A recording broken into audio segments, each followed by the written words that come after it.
ॾिसी रहिया आहियो सिंध ग्रीन न्यूज़। मां आहियां गुलज़ार मंचांडियो। ख़बरुनि जो सिलसिलो जारी आहे। हाणे ख़बरूं शामिल कंदासीं।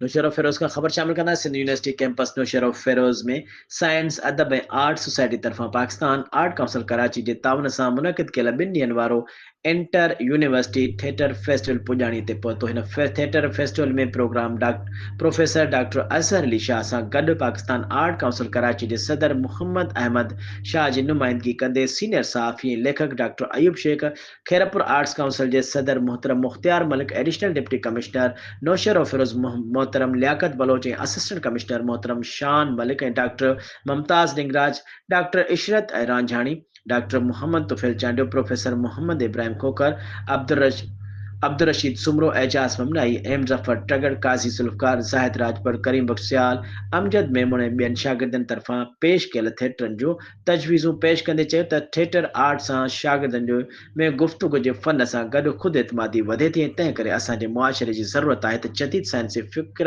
इल्म, अदब ऐं ॾाहप खे थिएटर ज़रिए आम माण्हुनि ताईं पहुचाए तालीमी समाजी इनक़लाब आणे सघिजे थो।